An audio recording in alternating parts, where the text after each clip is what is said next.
The baby blue site? What? This man just clicking on people, bro. This is not fair, bro. The mouse and keyboard, man, it's so Man is fucking clicking, broken. boy. You know me, bro. This man is clicking on people. Yo, what's going on, y'all? If you clicked on this video, you probably just got into mouse and keyboard, looking for some easy settings to get your feet wet into Call of Duty. You want to transition smooth, pick up the game like you were on controller as fast as possible. This is the video for you. I will be dropping my settings, my mouse and keyboard sensitivity, keybind, etc. at the end of this video. If you want to go to the end of the video to grab those, feel free to do so. If you do, don't forget to leave me a like, leave a comment down below. I'm going to be going over some raw, semi-raw footage here. I will be leaving some deaths in here along with some kills, so you can also visually see how I'm aiming, what type of situations I'm doing, the movement, etc. And I'll kind of talk through what's going on here. Movement is the same, almost better, if not better, on mouse and keyboard than it is on controller, in my opinion, as long as you have the right settings, like I mentioned. Berry.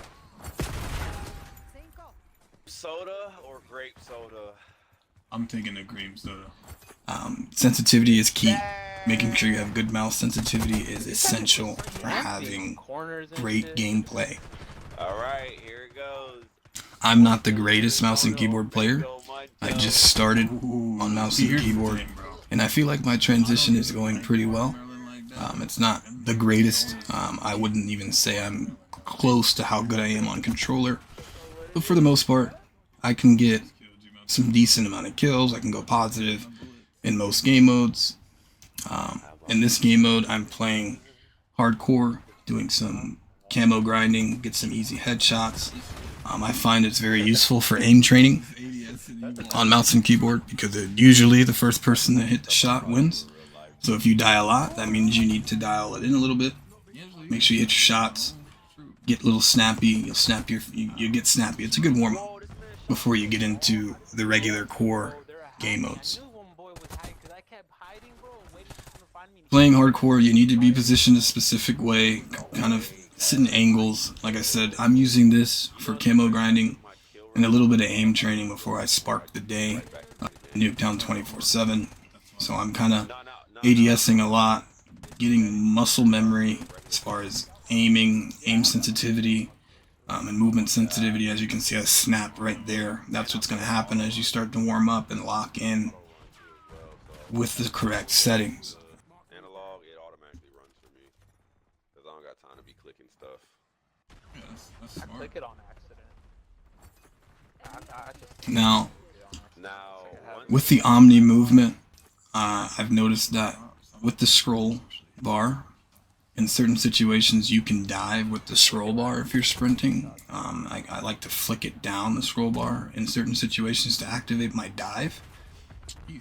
Or obviously, as you see, I can hold the C button down and essentially get that dive. Now, if you're just now getting into mouse and keyboard, here's what I would recommend you do. Tonto's a good gun. Practice before you get into a live match. Go into the firing range and make sure you're at a comfortable setup with the keyboard and the mouse. As you can see in the screen, I have my keyboard slanted ever so slightly so that I can have good positioning for my left arm, and then my right arm is positioned evenly on the other side. I do have a high DPI, so I don't move my arm and wrist too much, so I don't need a lot of space. A lot of pros will have wider open space for their mouse with lower DPIs. I will be making that transition soon as I start to dial in more comfortably on the mouse and keyboard, but for right now this is perfect. Wrist movements, flicks, kind of how I would play on controller. On controller I would play on max sensitivity, the highest it can go, and kind of play from there with the dead zones. Okay? Now your keybinds. The keybinds are up to you depending on what mouse you do have. I'm only rocking my melee and my equipment on my keybinds. And like I said, you really want to get into the hardcore mode. If you have Nuketown 24/7 available, use that. If not, do the mosh pit. You want to get into these lobbies primarily to warm up. Like I said, it is hardcore. It's not going to be a lot of bullets to get a couple kills. Perfect for aim training because you will die a lot. And if you do die a lot, that means you are not snapping enough. You're not snapping quick enough. So as you correct your aiming, you will get better and you will get more kills on hardcore, thus warming you up for the core modes on the game. So as you can see here, this is kind of a pop-up moment, a pop-off moment. I've started to get warm about halfway through the game.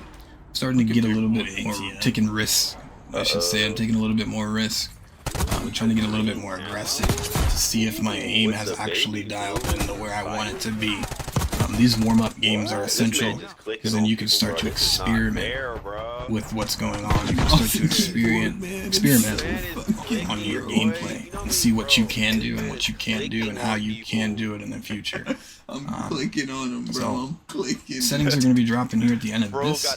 Stay tuned for that. Just clicking. Just clicking. Bro, you already used to clicking on other things on the internet.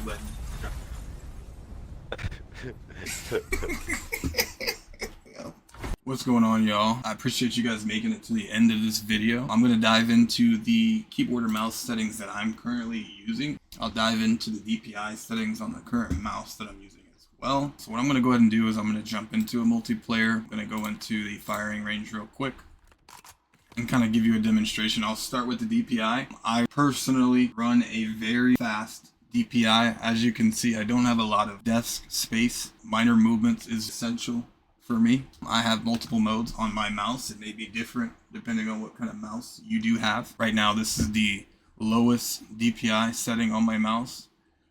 I currently run it on the highest possibility I can, but let's dive into the settings. We'll start with the mouse and keyboard settings. I'm rocking a 420. Shout out to BNL. I'll leave his information down in the description below for you guys if you want to follow his. He's dropped some great clips, great videos as well. He's going to be jumping into the streaming as well. So right now I'm rocking a 420 mouse sensitivity. My ADS sensitivity, I may raise this up a little bit higher because I am using wrists. I notice it is a little bit slower. I'm using it at 1.53 currently. I notice it's really good. I do run into issues if I get a guy who slides across the screen. This is where you'll want to up this up just a little bit, but I am playing around with it currently. Like I said, I just started switching my mouse and keyboard. So yeah, going into that, we'll go into the keybinds. Got my typical WSAD for moving, auto move forward, H, don't really use that button. Spacebar is a typical jump button. Prone and dive. I've been told to not get comfortable using the scroller as you're prone, but I am going to demonstrate why I kept that here as a button in a minute. With the new movement for Call of Duty that they implemented with the Omni movement, it is very clutch in certain situations to have the prone button, and I'll explain here in a minute. Change stance. Now, you'll have some people tell you that Alt is a good suggestion. I tried Alt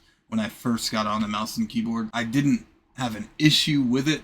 I do have really large hands. I do have a pretty big keyboard as well, being a Razer keyboard. I had issues reaching over from the spacebar to Alt with my thumb. I did switch the key to C, and I did find significant improvements in my movement doing so. A crouch, I don't necessarily have a button to that because I have change stance, slide, dive on crouch. Typically what that means is if you tap it, you'll slide. If you're standing still and you tap it, you'll crouch, and you can click it again, you'll go prone. And if you hold the button down while sprinting, you will dive. So this button will initiate all three of those animations depending on what situation you're actually going into. Sprint, tactical sprint. Focus is shift. I find that most comfortable when using the pinky, it's kind of just resting there, depending on what's more suitable for you. This is what I use. Obviously fire weapon, left click, right click. Reload is R. I've been feeling pretty comfortable with that right now. Next weapon, I scroll down. If I'm going to switch a weapon, I scroll down. That's actually default on your mouse. I just scroll down once. If you scroll too fast, you'll go back to your primary weapon, but if you scroll down once, you will go to your secondary weapon. Fire mount, T. Fire mode, B. Melee is going to be my keybind number 5. Lethals are going to be my keybind number 4. Tactical equipment is Q. Field upgrades are X. Armor plates are 2. Interact with F. Okay. Movement. It's Pretty straightforward. Combat, essentially default as well. Thank you guys for watching. If you liked the video, please leave a like, hit that sub notification. I will be streaming live more frequently. I'm going to be trying to dive back in solely, primarily on the mouse and keyboard. And that's it. Right now, I'm not playing the greatest, but my gameplay has improved significantly. So like I said, leave a thumbs up, subscribe, and I'll see you guys in the next video.